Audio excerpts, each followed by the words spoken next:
to reciprocate the generosity of our devotees, we are reciting every day Buddha's Parita discourses. Parita discourses are protective discourses Buddha delivered for the welfare of our devotees. And if it is more beneficial if the listener understands what we are reciting in Pali, that is Buddha's language. So we are explaining one by one in our last talks about these Parita discourses we chant every day. On every Sunday we recite Mangala Sutta. Mangala Sutta is the discourse on highest blessing to confer upon our devotees the blessing for all-round happiness. We recite this Mangala Sutta. During our Lord Buddha's lifetime, there arose a discussion among human beings how to conduct oneself if one wants to be free from suffering and be happy. And nobody can give a satisfactory answer. And this discussion even reached up to the realm of the celestial gods, where the gods are at a loss to give a satisfactory answer.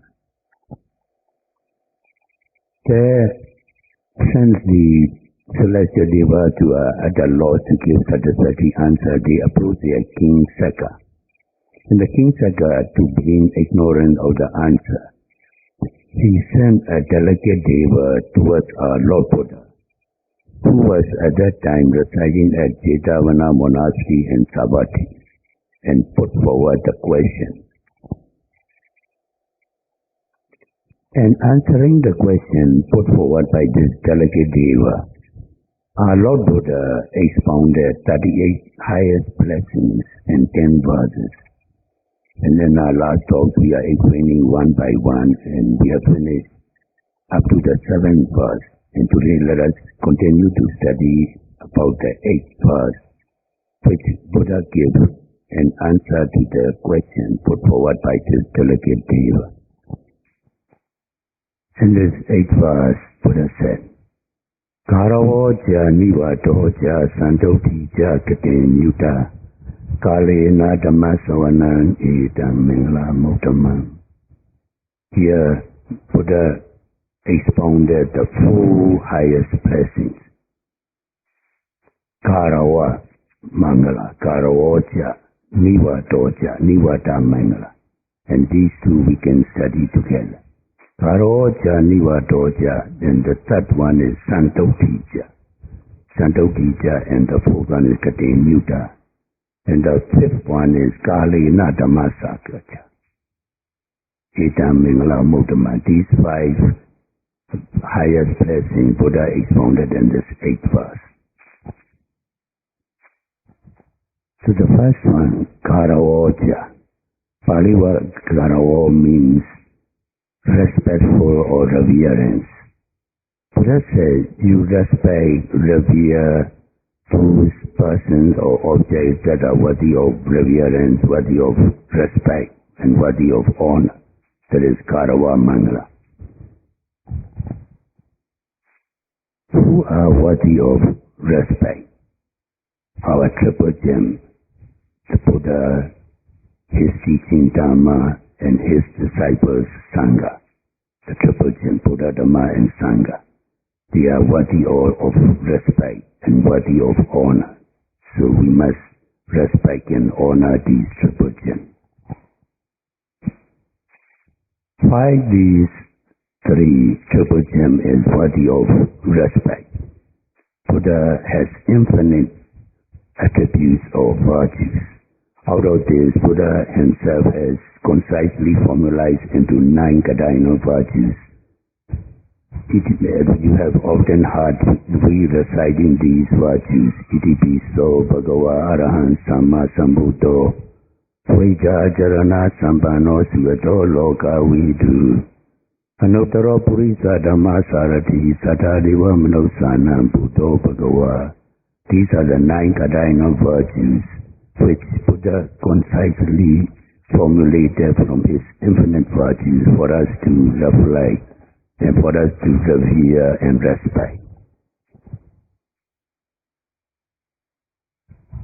These 9 cardinal virtues, if we elaborate, it is very profound and deep and wide meaning. So let us try and understand the essential essence of these individual attributes of a Buddha so that we accumulate good karma as Buddha nosati, reflection or recollection on Buddha's virtue. The first one is Arahant.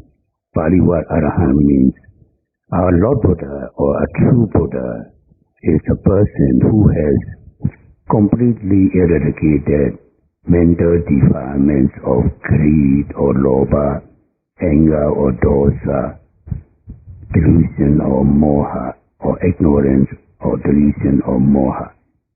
A true Buddha or a real Buddha is cleans of these mental defilements together with their inherent tendencies. And this is the first attribute. The meaning of the first attribute, Arahant, means Buddha is clean of all mental defilements, or in Pali we call kilesas, rooted in 3 evil roots of greed or lobha, anger or dosa, moha or delusion. Lucas. The attribute of Arahant, just the first one, is the most important and the basic of all good qualities our Lord Buddha possesses. And from this attribute or virtue arises the other attributes. Arahant, Buddha is totally clean of mental defilement together with its inherent tendencies, and that is the attribute of Arahant. And for this attribute, Buddha is worthy of honor, worthy of reverence, not only by we humans, or by celestial beings, or shining ones, Brahmas, or in these 31, all the beings in these 31 planes of existence. Then the second attribute of our Lord Buddha is Samma Sambuddha. Pali word Buddha means enlightened one or awakened one. What is meant by enlightened one? Because he realized the Four Noble Truths. Any being who realizes the Four Noble Truths is regarded as Buddha. Here, our Lord Buddha is Samma Sambuddha, meaning he not only enlightened to realize the Four Noble Truths by himself, by his own effort, without a teacher, and he can enlighten others by teaching these Four Noble Truths. So that is the two peerless or incomparable qualities of a Samma Sambuddha. Then the third quality or attribute of our Lord Buddha is Vajja Charana Sampana, meaning Buddha is endowed with Vajja means wisdom and Charana means conduct. Buddha has wisdom, the first very profound and a great wisdom, meaning he knows everything that is to be known in this world and the world beyond. That is Vajja, the wisdom, the greatness of his wisdom. Charana, as he is wise, he conducts himself with extreme or pristine purity of conduct. So these two qualities together make these third attribute of Vajja Charana Sampana. As he knows, he practices, and as he practices, he teaches. So that is the attribute of this Vajja Charana Sampana. Then the fourth attribute of Buddha is Sayādaw. Sayādaw has two meanings. One is our Lord Buddha arises in the same tradition as past Buddhas, or he will be in the same tradition as the future Buddhas, any of the Samma Sambuddhas. In the tradition of Samma Sambuddhas he arrives. That is one attribute of Sayādaw. Arise meaning well arising or well coming or well going, meaning he arises or resident in this world in the tradition of all the Sammasambuddhas. Then the second quality of this fourth attribute, Sukata, is Buddha always used the speech that is always pleasant to the listener and it is beneficial to the listener. He always used the speech which is beneficial and pleasant to the listener. He not engage with frivolous talks or all these miccha vacha, the wrong way of speech. He always used the right or the good way of speech. That is Sukata. Then the fifth attribute of our Lord Buddha is Loka Vidu. Parivar Loka means the world. Vidu means he's expert or he knows everything about Loka or the world. Here, for your information, in our Buddha's teaching, there are three kinds of Loka or three kinds of world. One is Kama Loka, the sensuous world. And the second is Rupa Loka, the world of fine material realm. And the Arupa Loka, the world of immaterial realm. If you notice the chart that we have hanging on the wall here, then there it is illustrated 31 planes of existence. All the sentient beings existing in this world can be categorized into these 31 planes of existences. And these 31 planes, if you isolated out similar ones, it amounts to three groups. One group is, as I just now said, sensuous realm. Kama Loka, one world is. And another world is Rupa Loka, fine material realm. And Arupa Loka, immaterial realm. So if you count from below upwards, in the 31 planes of existence, the lowest four realms are called Apaya or four lower realms of woeful states. That is Nirya or hell, Surakaya or demons, Petas or hungry ghouls, and Tirachana or animals. So these four realms, they are always suffering and they are woeful states. So they are called Apaya, the four lower realms of woeful states.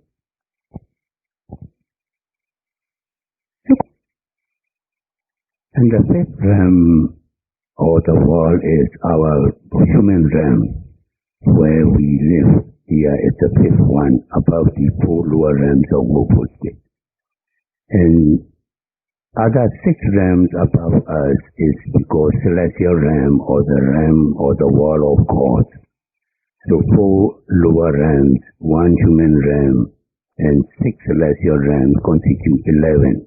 And these 11 realms are collectively categorized as Kama Loka or sensuous world.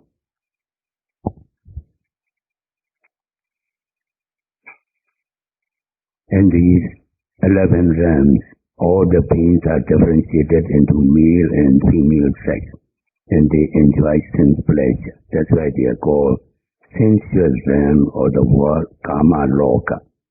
So this one form of the world categorized into 11 realms.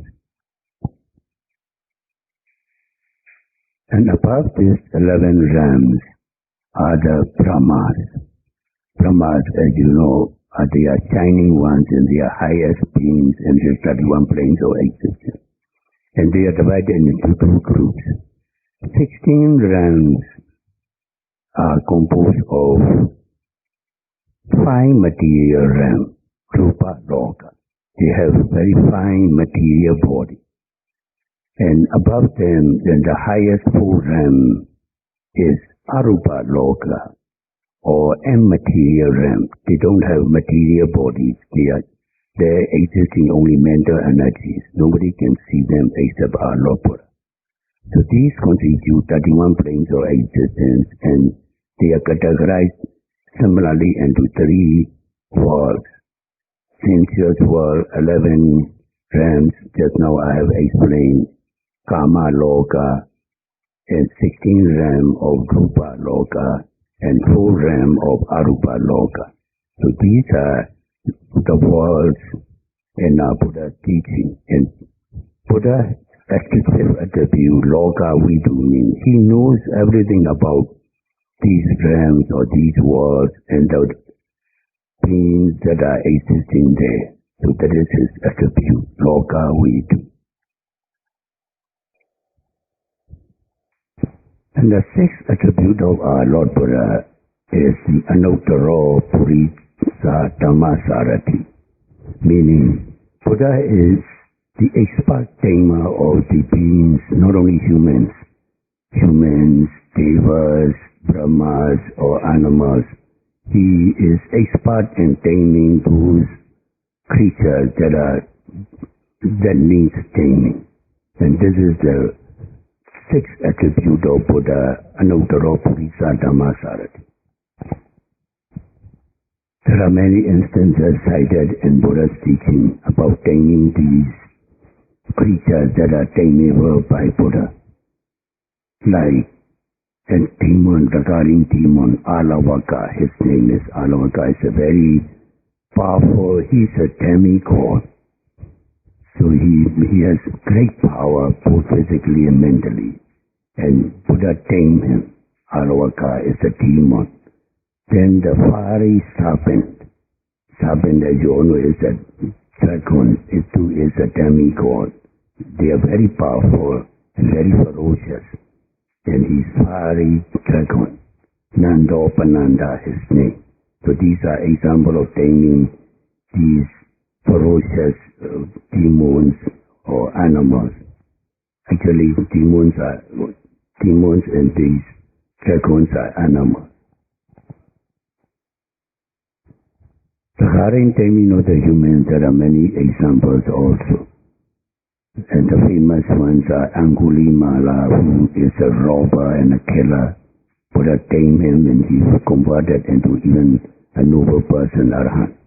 So also the ladies, Jinjamana, and all these are the examples. And also Satyaka, ascetic. So these are the examples of taming the human beings. Devas, he tamed Mara. Mara too is a very powerful deva of Naimananati, Paranamita, Vasasati deva. And regarding the shining ones, he tamed Bhagabrahma. These are only a few examples. So for these attributes, Buddha was endowed with this Anuttara Purisa Dhammasarati virtue or attribute. Then the seventh attribute of Lord Buddha is Sattadeva Manusana, meaning Sattadeva means Buddha is the teacher of not only human beings, he is the teacher of devas and celestial beings of shining Brahmas. So all the 31 planes of existence, the creatures that exist there, their teacher, Lord Buddha is. So this is the seventh attribute of Sattadeva Manusana. Buddha is the teacher of not only humans, but devas and Brahmas. Then the eighth attribute is Buddha. Buddha, just now I have explained already. Buddha means the one who realized the full noble truth. And these three kinds of Buddhas are, out of these three, Buddha is Supreme Buddha. Supreme in a sense because that's why it is peculiarly titled as, specially titled as Sama Sambuddha, means Supreme Buddha. He gained enlightenment by his own effort without a teacher, and he is able to enlighten others by teaching this Four Noble Truths. That is the attribute of Buddha or Sama Sambuddha. So the last one, or the ninth attribute Buddha formulated is Bhagawa. Bhagawa means he's a blessed one. He's blessed or he's endowed with both physical and mental powers of all magnitude or all greatness. So that is the Bhagawa attribute. So these are the nine cardinal virtues Buddha himself formulated out of the infinite gratitude Buddha possessed. Similarly, his teaching, what we call Dhamma, has infinite attributes or virtues, and out of these, Buddha himself has formulated into 6 cardinal virtues: Sayādaw, Bhagavata, Dhamma, Sandetiko, Akaliko, Ehipasiko, Opaneko, Pachatan, Viditabo, Vinyuhi. So these are the 6 cardinal attributes of our Dhamma. His disciples, which constitute the Sangha community, they possess infinite attributes, and out of these, Buddha has formulated into 9 cardinal virtues, beginning with Supatipanno, Bhagavato, Savaka, Sangha. So these are the main attributes of the Triple Gem, and that are worthy of honor, worthy of reverence, not only by us human beings, by all the creatures that live in these 31 planes of existence, including the celestial gods and Brahmas. Next persons worthy of honor are our parents. Parents do have infinite gratitude on our children, and these are many. Buddha has elaborately expounded our gratitude towards his parents in many ways. And out of these, I want to cite for you all to remember the 2 most important gratitudes the parents have on children. One, Buddha said, parents are Brahmas. Brahmas are the shining ones, I just now said, the inhabitants of the highest realms of 31 planes of existences. They are like Brahmas. So that's why always Buddha compare parents like with these shining noble ones as Brahmas. These celestial beings, what we call Brahma, they always live with 4 sublime states of the mind: metta or loving kindness, karuna or compassion, mudita or altruistic joy, and upekkha or equanimity. So these shining beings, which we call Brahma, they always live the whole day with these 4 sublime states of mind.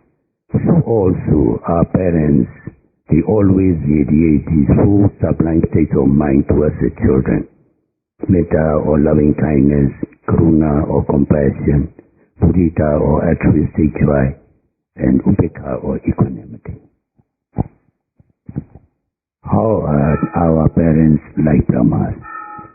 From the moment they know that a being is conceived in the mother's womb, they start radiating this metta or loving kindness. May the being that is conceived in my womb be free from all danger, harm, and may I be able to deliver this being to this world safely and peacefully. And this is the radiation of loving kindness from the moment of conception in the womb. So that is why Buddha said, our parents are like Brahmas or these shining ones. And the newly born baby, although it is safely delivered, it is helpless. It cannot do anything by itself except crying. So the parents, especially the mother, were compassionate about this being, and she attended and she nursed or nurtured this helpless baby in many ways, even risking her own comfort. So that is the act of karuna or compassion. That's why Buddha said our parents are like those shining ones or Brahmas, and they always attribute these parents attribute to these comparatively to these shining ones or Brahma. And when this helpless baby is mature enough to understand about surrounding all the life, and our parents start teaching what is good, what is bad, what is to be conducted, what is to be avoided. And when successfully these Babies can speak, can crawl, or can walk, or can run. They are happy. And that is the sublime state of mudita or altruistic joy. And that is why Lord Buddha said our parents are like those shining beings, Brahmas. That is why Buddha said in his 8th verse of Mangala Sutta, or the highest blessing, if you respect and revere those persons like Triple Gym or our parents or our spiritual or worldly teachers, this is highest blessing, Buddha said. So that is why he expounded for us to respect and revere these objects worthy of honor like Triple Gym, our parents and our teachers. And the conclusion of Adhanadiya Sutta, Buddha said, Abhivaranasi leisa nechan vodha pajayino chataro dhamma vadanti ayuno sukhambalam. A person who conducts himself to revere or to respect these persons or objects that are worthy of honor, worthy of respect, like our Triple Gym, our parents or our teachers, one will gain 4 benefits. One will have long life. One will be beautiful in every existence. One will be happy in every existence. And one will be healthy and strong in every existence. So one will be endowed with these 4 highest blessings if one practices this Karawa Mangala, or the highest blessing of respect or reverence. So in conclusion, may you all be able to follow Buddha's teaching and enjoy these highest blessings. Sadhu, sadhu, sadhu.